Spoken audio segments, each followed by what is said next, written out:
Friends, ఒక్కసారి ఆలోచించండి. భారతదేశం నుండి వేల కిలోమీటర్ల దూరంలో సముద్రం మధ్యలో ఒక దేశముందని, అక్కడ ప్రధానమంత్రి కూడా హిందువే అని నేను మీకు చెప్తే, అక్కడ దీపావళి సందర్భంగా దేశం మొత్తం ఆగిపోతుంది మరియు శివరాత్రి రోజున రోడ్లన్నీ కావడయాత్రికులతో నిండిపోతాయి. మంగళం పార్వతీపుత్ర, మంగళాయ గణేశ్వర, మంగళ సర్వకామాన, మంగళ శుభపంథ, తథా సర్వకార సిద్ధార్థ, మంగళాయతే నమః. బోలో గణపతి గజానన భగవాన్ కీ జై. అయితే ఫ్రెండ్స్, ఇది విని మీ మొదటి ప్రశ్న ఏమిటంటే, ఇది ఎలా సాధ్యం? ఈ దేశమేది? మరియు ప్రపంచానికి ఇది ఎందుకు తెలియదు? ఇక్కడ్నుంచే ఈ కథ మొదలవుతుంది మరియు ఇక్కడే మీ ఆలోచనలో ఆగిపోతాయి. ఎందుకంటే ఇప్పటివరకు ప్రపంచంలో హిందూ దేశం అనేదే లేదని మనకు నేర్పించారు. 57 ముస్లిం దేశాలు, డజన్ల కొద్దీ క్రైస్తవ దేశాలు ఉన్నాయి. కాని హిందూ దేశం మాత్రం 0 అని చెప్పారు. మరి ఈ భూమి ఏది? ఇక్కడ దేవాలయాలు కేవలం విశ్వాసం మాత్రమే కాదు, ఒక గుర్తింపుగా ఉన్నాయి. ఎక్కడైతే హిందూ సమాజం అండగా నిలబడనంతవరకు రాజకీయం కూడా ఊపిరి తీసుకోదో అది ఏ దేశం? ఇప్పుడు మీ మనసులోకి ఒక విజువల్ను తెచ్చుకోండి. నీలి సముద్రం, పచ్చని కొండలు మరియు అదే భూమిపై కాషాయం లేదా కేసరి జెండాతో పాటు ఓం నమఃశివాయ అనే మంత్రం ప్రతిధ్వనిస్తోంది. ఇది కల కాదు, ఒక యథార్థం.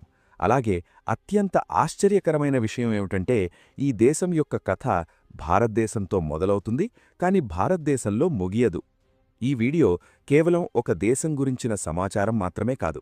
ఇది ప్రపంచ పొలిటికల్ మ్యాప్ని మీరు కొత్త కోణంలో చూసేలా చేసే చరిత్ర యొక్క ఓపెన్ వ్యూ. ఒకవేళ మీరు ఈ వీడియోను ప్రారంభంలోనే వదిలేస్తే స్టడీ బుక్స్లో లేని, వార్తల్లో లేని మరియు బహుశా కావాలనే దాచిపెట్టిన నిజాన్ని మీరు మిస్ అవుతారు. కాబట్టి ప్రశ్న ఈ దేశం ఏది అని కాదు. ప్రశ్న ఏమిటంటే, మీరు పూర్తి కథను తెలుసుకునే ధైర్యం కలిగి ఉన్నారా? ఎందుకంటే ముందు ముందు ఈ వీడియోలో రాబోయే విషయాలు మీ ఆలోచనను పర్మనెంట్గా మార్చేయగలవు. అయితే ఆలస్యమెందుకు? పదండి ఫ్రెండ్స్, త్వరగా ఒక విషయం చెప్పండి. మీకు ఈ వీడియో ఎలా దొరికింది? మీరు స్వయంగా సెర్చ్ చేశారా, లేదా అకస్మాత్తుగా మీ స్క్రీన్ పైకి వస్తే క్లిక్ చేశారా? మాకు నిజంగా తెలియాలి. దాని గురించి కామెంట్లలో తప్పకుండా చెప్పండి. ఎందుకంటే ప్రతి సమాధానం వెనక ఒక కథ ఉంటుంది. ఒకవేళ ఈ వీడియో మీకు సెర్చ్ చేయకుండానే అకస్మాత్తుగా కనిపిస్తే అది కేవలం కోయిన్సిడెన్స్ కాదని అర్థం చేసుకోండి. దీనర్థం సనాతన ధర్మం యొక్క వాయిస్ దేశమంతటా వ్యాపించాలని, మత ఛాందబావాదం అంతం కావాలని మీరు కోరుకుంటున్నారని ఒక బలమైన అర్థం. అటువంటి పరిస్థితిలో మీ చిన్న అడుగు ఈ పోరాటాన్ని చాలా పెద్దదిగా మార్చగలదు. మా ఈ ఛానల్ని ఇప్పుడే సబ్స్క్రైబ్ చేయండి, ఎందుకంటే మాకు మీ సపోర్ట్ చాలా అవసరం, ఈరోజు గతంలో కంటే ఎక్కువగా. ఈ వీడియోను వాట్సాప్ నుండి ఫేస్బుక్ వరకు ప్రతిచోటా షేర్ చేయండి, ఎందుకంటే నిజం ఎక్కువ మందికి చేరినప్పుడే అది పవర్గా మారుతుంది. మరియు లైక్ తప్పకుండా చేయండి. దాని ద్వారా ఈ వీడియో ఆల్గోరిథం గోడల్ని బద్దలుకొట్టి మరింతమంది స్క్రీన్లకు చేరుతుంది. కాబట్టి ఫ్రెండ్స్, ఇక ఏమాత్రం ఆగకుండా, భయం లేకుండా వీడియోలోకి వెళ్ళిపోదాం. భారతదేశం నుండి వేల కిలోమీటర్ల దూరంలో హిందూ మహాసముద్రం మధ్యలో ఒక దేశముందని, అక్కడ హిందువుల మెజారిటీ ఉందని, అక్కడ గంగానది ప్రవహిస్తుందని, శివరాత్రి రోజున దేశం ఒక్కసారిగా నిలిచిపోతుందని, దీపావళికి నేషనల్ హాలిడేగా ప్రకటించబడుతుందని, ఇక్కడ పూజలు జరుగుతాయి మరియు హోమం కూడా జరుగుతుందని, ఎందుకంటే మెజారిటీ హిందువులది కాబట్టి. అయితే ఈ దేశం ఏది? అక్కడికి హిందూ మతం ఎలా చేరుకుంది అంటే చెప్తాం, వినండి. మన ప్రపంచంలో 57 ముస్లిం కంట్రీస్, 14 క్రిస్టియన్ కంట్రీస్, ఒక యూదా, 4 బౌద్ధ కంట్రీస్ ఉన్నాయి. కాని హిందూ దేశం విషయానికొస్తే సంఖ్య 0గా ఉంది. అయితే మెజారిటీ ప్రకారం ప్రపంచంలోనే అతిపెద్ద హిందూ దేశం భారతదేశం. ఇక్కడ హిందుత్వం అణువణువునా నిండి ఉంది. ఇది కాకుండా నేపాల్ కూడా హిందూ దేశంగా ఒకప్పుడు ఉండేది, కాని నేడు దాని గుర్తింపు సెక్యులర్ కంట్రీగా ఉంది. ఈ దేశాలే కాకుండా హిందువులు ఎక్కువగా ఉన్న దేశాలు మరెన్నో ఉన్నాయి. రాబోయే రోజుల్లో అవి పూర్తిగా హిందుత్వ రంగులో మునిగిపోవచ్చు. వీటిలో ఒక దేశం పేరు మారిషస్. దీనిని మినీ ఇండియా, హిందూ మహాసముద్రపు స్వర్గం మరియు కల్చరల్ మెల్టింగ్ పాట్ అని కూడా పిలుస్తారు. దీని అధికారిక పేరు రిపబ్లిక్ ఆఫ్ మారిషస్. ఇది హిందూ మహాసముద్రంలో ఉన్న ఒక ద్వీపదేశం. దీని ప్రధాన దీవులలో రిగ్స్, అగలేగా, సెయింట్ బ్రాండన్ లాంటి అనేక ద్వీప సమూహాలు ఉన్నాయి. మారిషస్ ఈస్ట్ ఆఫ్రికాలోని సౌత్ ఈస్ట్ కోస్టల్ నుండి సుమారు 2000 కిలోమీటర్ల దూరంలో మెడగాస్కర్కి ఈస్ట్లో ఉంది. ఇది 2040 స్క్వేర్ కిలోమీటర్ల వైశాల్యం కలిగిన చిన్న దేశం. కానీ హిస్టరీ, కల్చర్ మరియు కమ్యూనిటీ ట్రాన్సిషన్ దీన్ని ప్రపంచంలోనే అత్యంత ప్రత్యేకమైన దేశాలలో ఒకటిగా నిలుపుతుంది. మారిషస్ గురించి world famous writer mark Twain ఇలా అన్నారు: మొదట మారిషస్ సృష్టించబడింది, ఆ తర్వాత దానిని చూసి స్వర్గం సృష్టించబడింది. దీనిని బట్టి మీరు ఆ దేశ అందాన్ని అంచనా వేయవచ్చు. మారిషస్ యొక్క నీలి సముద్ర తీరాలు, ఎన్విరాన్మెంట్ మరియు దట్టమైన అడవులను చూసే దేవుడు స్వర్గాన్ని సృష్టించాడని అంటారు. ఈ అందమైన దేశం ఒక చిన్న భారతదేశంలా కనిపించడం అందర్నీ ఆశ్చర్యానికి గురిచేస్తుంది. అవే కల్చర్స్, అదే ట్రెడిషనల్ వియరింగ్, ఫుడ్ హ్యాబిట్స్. ఇక్కడికి వస్తే మీరు భారతదేశం వెలుపల ఉన్నారనే భావన అస్సలు కలగదు. అది కలగడానికి వీలేలేదు. హిందూ మతం మారిషస్లో అతిపెద్ద మతంగా ఉంది. దేశం మొత్తం జనాభా 12,68,280. వీరిలో 49 నుండి 50% మంది హిందువులు, 32% మంది క్రైస్తవులు, 17% ముస్లింలు మరియు 0.4% బౌద్ధులు ఉన్నారు. పండుగ సమయాల్లో లేదా ఏదైనా ప్రత్యేక సందర్భాల్లో ప్రతి మతానికి చెందిన వ్యక్తి సనాతనిగా మారిపోతాడు. ఆ దేశ గవర్నమెంట్ కూడా హిందూ మతాన్ని గుర్తిస్తుంది. దీనికి అధికారిక మతం లేనప్పటికీ హిందూ ఓటర్లు అండగా నిలబడనంతవరకు పాలిటిక్స్లో ఎటువంటి మూవ్మెంట్ ఉండదు. ఇక్కడి మెయిన్ ఫేమస్ ఇక్కడి ప్రజల యూనిటీ. భారతదేశంలో బాగేశ్వర్ ధామ్ సర్కార్ హిందువులను ఏకం చేయడానికి యాత్రలు చేస్తున్నారు. ఎందుకంటే ఇక్కడ కులతత్వం, హెచ్చుతగ్గుల వల్ల హిందువులు ఒక్కటిగా పరిగణించబడరు. కానీ మారిషస్లో కుల వ్యవస్థ అనేదే లేదు. ఇక్కడ మీరు దేవుళ్లను పూజిస్తే, హిందూ సంస్కృతిని అనుసరిస్తే మీరు కేవలం హిందువు మాత్రమే, జాట్ కాదు, పండితుడు కాదు. ఇదే విషయం ఈ దేశంలోని హిందువులను సంతోషంగా ఉంచుతుంది. మారిషస్ ఒక ప్రశాంతమైన మరియు సభ్యత కలిగిన దేశంగా పరిగణించబడుతుంది. ఇక్కడ నేరాల రేటు చాలా తక్కువ మరియు మహిళలు అర్ధరాత్రి కూడా సురక్షితంగా ఉంటారు. ఆఫ్రికాలో హిందూ మతం అత్యంత ఫేమస్ పొందిన ఏకైక దేశం ఇది. హిందువుల శాతం పరంగా ఇది ప్రపంచంలో 3వ అతిపెద్ద దేశం. అయితే హిందువులు ఇక్కడికి ఎలా చేరుకున్నారు? ఇది అర్థం చేసుకోవడానికి మనం దేశ చరిత్రలోకి ఒకసారి కొంచెం తొంగిచూడాలి. 15వ శతాబ్దంలో అరబ్ బోట్మెన్ ఈ ద్వీపానికి వచ్చినప్పుడు మారిషస్ కనుగొనబడిందని భావిస్తారు. వారు దీనికి మొదట అరోబీ అని పేరు పెట్టారు. ఆ తర్వాత 16వ శతాబ్దంలో పోర్చుగీస్ వారు ఇక్కడికి వచ్చారు మరియు 1638లో డచ్ వారు అక్కడికి చేరుకున్నారు. డచ్ వారే మొదటిసారిగా ఈ భూమికి మారిషస్ అని పేరు పెట్టారు. ఇది అలాగే నేటికీ వాడుకలో ఉంది. వారి తర్వాత ఫ్రెంచ్ వారు, ఆ తర్వాత బ్రిటిష్ పాలన బలపడింది. మారిషస్కు అసలు గుర్తింపు 1715లో వచ్చిన ఫ్రెంచ్ వారి కాలంలోనే లభించింది. వారు సుమారు 100 సంవత్సరాల పాటు ఈ దేశాన్ని పాలించారు. కానీ బ్రిటిష్ వారి బలమైన ఆయుధాలు మరియు డిప్లొమాటిక్ స్ట్రాటజీలు 1810లో ఫ్రెంచ్ వారు మారిషస్ను వదిలివెళ్లేలా చేశాయి. పారిస్ ఒప్పందం ప్రకారం ఫ్రెంచ్ వారు తమ రాజ్యాధికారాన్ని యునైటెడ్ కింగ్డమ్కు అప్పగించారు. ఇలా ఈ భూభాగం బ్రిటిష్ వారి ఆధీనంలోకి వచ్చింది. తరువాత మారిషస్ వారికి ఎంతో లాభదాయకంగా మారింది. ఎందుకంటే ఇక్కడ ఉష్ణమండల వాతావరణం ఉంది. ఇది చెరకు, పత్తి, పొగాకు మరియు ఇతర ట్రేడ్ క్రాప్స్కు ఉత్తమమైన ప్రదేశం. ముఖ్యంగా చెరకు సాగుకు బ్రిటిష్ వారు మెయిన్ షుగర్ ఎక్స్పోర్టర్గా మారాలని కోరుకున్నారు. అలాగే అది జరిగింది కూడా. డిమాండ్ పెరగడంతో పాటు బ్రిటిష్ వారికి వర్కింగ్ లేబర్ల అవసరం కూడా పెరిగింది. తక్కువ ఖర్చుతో ఎక్కువ లాభం పొందాలంటే వారికి లో కాస్ట్ లేబర్లు కావాలి. మారిషస్ లేదా యూరప్ నుండి వచ్చేవారు ఎక్కువ శాలరీ అడిగేవారు. అందుకనే అప్పుడు బ్రిటిష్ వారు భారతీయులను మారిషస్ తీసుకువెళ్లాలని ఆలోచించారు. 1835లో బ్రిటిష్ ప్రభుత్వం బానిసత్వ వ్యవస్థను రద్దు చేసింది. కాబట్టి వారిని బానిసలుగా తీసుకురావడం సాధ్యం కాలేదు. అప్పుడు భారతీయులను గిర్మిటియా కార్మికులుగా మారిషస్ తీసుకువచ్చారు. వీరిలో ఉత్తరప్రదేశ్, బీహార్, ఝార్ఖండ్, కోల్కతా, తమిళనాడు, ఆంధ్రప్రదేశ్ మరియు మహారాష్ట్ర లాంటి రాష్ట్రాలకు చెందినవారు ఉండేవారు. అలాగే అందులో మెజారిటీ హిందువులు ఉండేవారు. 1834 నుండి 1920 వరకు సుమారు 5 లక్షల మంది భారతీయులను మారిషస్ తీసుకువెళ్లారు. వీరిలో కొందరు కాంట్రాక్ట్ ముగిసిన తర్వాత స్వదేశానికి తిరిగిరాగా, కొందరు అక్కడే సెటిలయ్యారు. వారి ద్వారానే అక్కడ హిందూ కల్చర్ భారతదేశం నుండి సముద్రాలు దాటి మారిషస్లో కూడా సజీవంగా ఉంది. ఈ ప్రజలు తమ మతాన్ని గాని, భాషను గాని వదిలిపెట్టలేదు. దీని కారణంగా ఇక్కడ భోజ్పురి, హిందీ, తమిళ్, తెలుగు, మరాఠీ మరియు సంస్కృతం కూడా వినబడతాయి. ఇక మెజారిటీ హిందువులు మారిషస్ క్రియోల్ మాట్లాడతారు. అయితే పాలిటిక్స్తో ముడిపడి ఉన్న హిందువులు హిందీని తమ మాతృభాషగా మరియు పితృపారంపర్య భాషగా ఉపయోగిస్తారు. దీనివల్ల ఒక 10 నుండి 20% మందిని మినహాయిస్తే మిగిలిన మారిషస్ వాసులందరూ హిందీని బాగా అర్థం చేసుకోగలరు. అదే సమయంలో గ్రామీణ ప్రాంతాలు, నార్త్ సెంట్రల్ ప్రాంతంలో నివసించే హిందువులు భోజ్పురీని తమ ఏన్షియంట్ మరియు మదర్ టంగ్గా భావిస్తారు. ఎందుకంటే ఈ ప్రాంతం వెస్ట్ బీహార్ మరియు ఈస్ట్ ఉత్తరప్రదేశ్ రాష్ట్రంలోని గంగా మైదాన ప్రాంతాల నుండి వచ్చి స్థిరపడిన హిందువులతో నిండి ఉంది. వీరి మెయిన్ లాంగ్వేజ్ భోజ్పురి. మరి అధికారిక భాష ఇంగ్లీష్. కానీ ఇది అధికారిక పనుల్లో తప్ప సాధారణ సంభాషణల్లో చాలా తక్కువగా వినపడుతుంది. మారిషస్లో హిందూ మతం యొక్క ప్రభావం ఎంత ఉందంటే దీనిని బట్టి మీరు అంచనా వేయవచ్చు. దేశపు ఫస్ట్ ప్రైమ్ మినిస్టర్ కూడా హిందువే. ఆయన పేరు సర్ శివసాగర్ రామ్ గులాం. ఆయనను దేశ జాతిపిత అని కూడా పిలుస్తారు. ఎందుకంటే రామ్ గులాం కుటుంబమే మారిషస్లో భోజ్పురీ భాష మరియు మతం పరంగా ప్రజలను ఏకం చేసే పనిచేసింది. 1930 నాటికి ఆయనే బ్రిటిష్ వారికి వ్యతిరేకంగా మొదటిసారి వాయిస్ రేస్ చేసి వారిని మారిషస్ నుండి తరిమికొట్టడానికి ఆకాశం భూమిని ఏకం చేశారు. ఆయన తండ్రి కూడా బీహార్ నుండి కూలీ పనుల కోసం మారిషస్ చేరుకున్నారు.